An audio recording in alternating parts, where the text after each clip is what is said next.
കേരളത്തിൽ രജിസ്റ്റർ ചെയ്യപ്പെടുന്ന, ഞാൻ കേരളത്തിന്റെ കാര്യം മാത്രം പറയണു, സ്ത്രീകൾക്കെതിരായിട്ടുള്ള അതിക്രമങ്ങളിൽ ഏറ്റവും കൂടുതൽ വരുന്നത് ദളിത് സ്ത്രീകൾക്കെതിരായിട്ടുള്ള, ഇരട്ട വിവേചനം അനുഭവിക്കുന്ന സ്ത്രീകളാണ് ദളിത് സ്ത്രീകൾ എന്ന് പറയുന്നത്. അവർക്കെതിരായിട്ടുള്ള ലൈംഗികവും സാമ്പത്തികവും ഒക്കെ ആയിട്ടുള്ള ചൂഷണങ്ങളും അതിക്രമങ്ങളുമാണ് ഏറ്റവും കൂടുതൽ രജിസ്റ്റർ ചെയ്യപ്പെടുന്നത്. അത്തരത്തിൽ അനുഭവിക്കുന്ന സ്ത്രീകൾ ഇവർ പറയുന്ന തരത്തിലുള്ള സ്ത്രീകളുടെ പട്ടികയിൽ വരുന്നവരല്ല എന്നാണോ ഇവർ പറയുന്നത്? അല്ല, അങ്ങനെയാണെന്നുണ്ടെങ്കിൽ ഈ SC/ST അട്രോസിറ്റി ആക്ട് എന്ന് പറയുന്ന നിയമപ്രകാരം കൂടിയാണ് ഇവർ ജയിലിന്റെ ഉള്ളിലേക്ക് പോകുന്നത്. അവർക്ക് വേണ്ടി സംരക്ഷണ കവചം ഒരുക്കുക. അല്ലല്ല, ഇത് രണ്ട് വിഷയമാണെന്നൊന്നും പറയണ്ട. അതായത് നാടാണിത്. ജാതിയുടെ കാര്യം ഇവിടെ ആരും പറഞ്ഞില്ല. ജാതി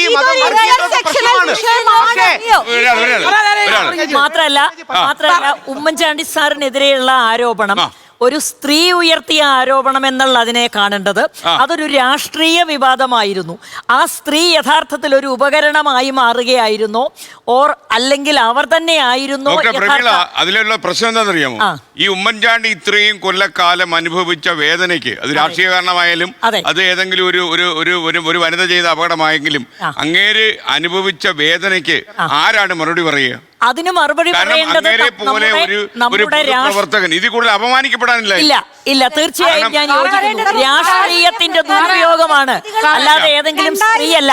2023 Mahesh Kumar Tiwari versus union of India കേസിന്റെ അകത്ത് ഈ രാഹുൽ ആദ്യം എടുത്തു സൂചിച്ച ആത്മഹത്യകൾ വർദ്ധിക്കുന്നതുമായി ബന്ധപ്പെട്ടിട്ടുള്ള സുപ്രീം കോടതിയുടെ പരാമർശമുണ്ട്. അതിൽ പറയുന്നുണ്ട് ആത്മഹത്യകൾ വർദ്ധിക്കുന്നുണ്ടെന്നുള്ളത് വാസ്തവമാണ്. പക്ഷെ അതിന് വേണ്ടത് എന്താണ്? നിയമപരമായ പരിഹാരങ്ങൾ തേടലാണ്. സമൂഹത്തിലെ ഒരു വിഭാഗത്തിനെയും ജെൻഡറിന്റെ അടിസ്ഥാനത്തിൽ നിയമ സംവിധാനങ്ങൾ വേറിട്ട് കാണുന്നില്ല. നിങ്ങൾക്ക് അതിനുള്ള പ്രൊവിഷൻസ് ഉണ്ട്.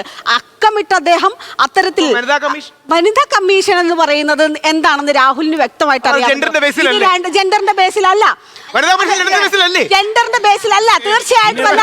അതൊരു അഫർമേറ്റീവ് ആക്ഷൻ തന്നെയാണ്. ജെൻഡറിന്റെ ബേസിൽ ലോകത്ത് പാലസ്തീൻ ഇസ്രായേൽ പ്രശ്നമുണ്ട്. അതുകൊണ്ട് കേരളത്തിൽ പുരുഷ കമ്മീഷൻ വേണ്ട. കമ്മീഷനാണോ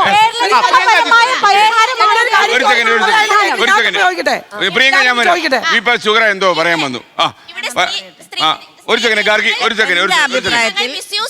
പുരുഷന്മാർക്കെതിരെ തിരിയുന്നു എന്ന് പറഞ്ഞല്ലോ. അങ്ങനെയാണെങ്കിൽ സ്ത്രീധന നിരോധന നിയമം ഉപയോഗിച്ച് 4 ലക്ഷത്തിനു മേലെ ഇവിടെ സ്ത്രീകൾ കൊല ചെയ്യപ്പെട്ടിട്ടുണ്ട്. സ്ത്രീധന നിരോധന നിയമം മിസ്യൂസ് ചെയ്യപ്പെട്ടിട്ടില്ലേ? 4 ലക്ഷത്തിന് മേലെ സ്ത്രീകൾ കണക്ക് പ്രകാരം ഇവിടെ കൊല ചെയ്യപ്പെട്ടിട്ടുണ്ട്. ഫാമിലി ഹെൽത്ത് റിപ്പോർട്ടിന്റെ അടിസ്ഥാനത്തിൽ, നാഷണൽ ഫാമിലി ഹെൽത്ത് റിപ്പോർട്ടിന്റെ അടിസ്ഥാനത്തിൽ 4,45,000 മേലെ അത് സ്ത്രീധന നിരോധന നിയമത്തിന്റെ മിസ്യൂസ് ആണ്. ലോകത്തെവിടെയായാലും ഏത് സമയത്തും 24 വാർത്തകളും ഓഗ്മെന്റഡ് റിയാലിറ്റി പാക്കേജുകളും എക്സ്പ്ലെയിനറുകളും വിശദമായി കാണാൻ ഞങ്ങളുടെ യൂട്യൂബ് ചാനൽ നിങ്ങൾക്ക് സബ്സ്ക്രൈബ് ചെയ്യാം.